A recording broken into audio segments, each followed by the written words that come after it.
Previously on Bare Naked. Yeah, I used to remove all of my body hair at one point, which was so much work. I'd run out of hot water in the shower, it would take so long.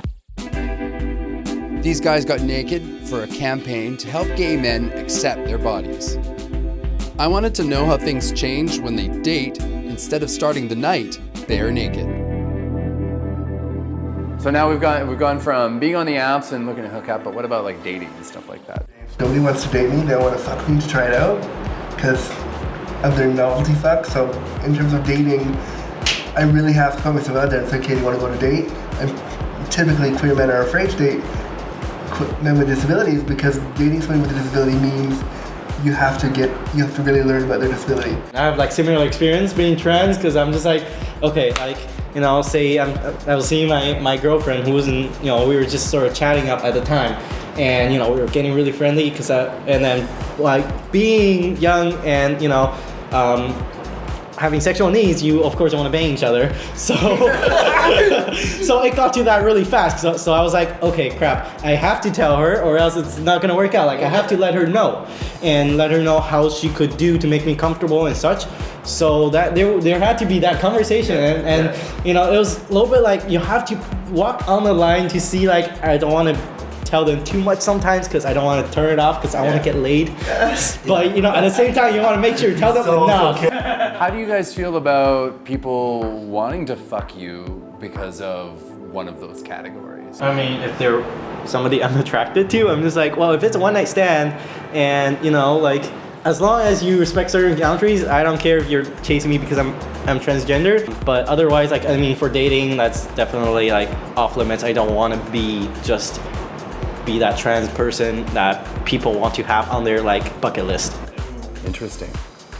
Simon, what kind of guys do you go for on the list of categories?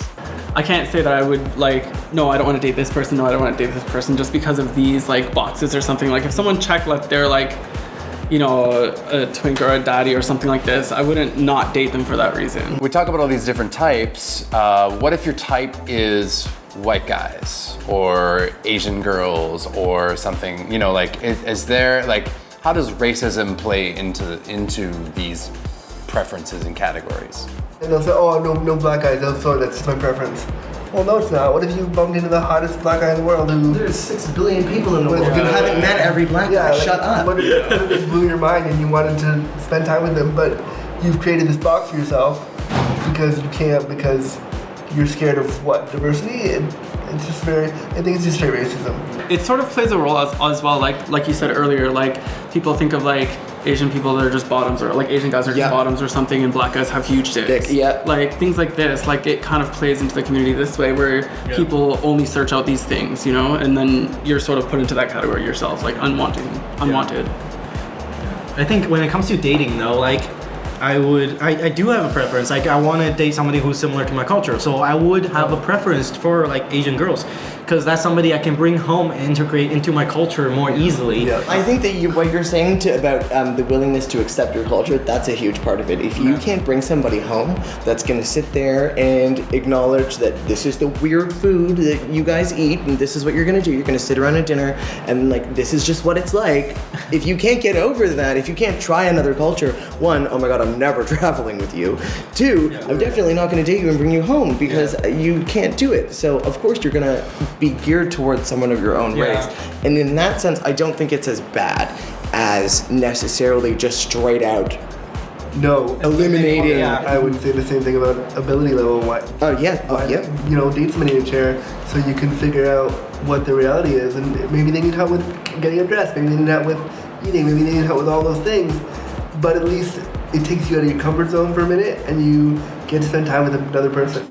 Next time on Bare Naked, trouble in the bedroom. It would have been inconceivable in my mind to do anything intimate with the lights on, because I was just so uncomfortable.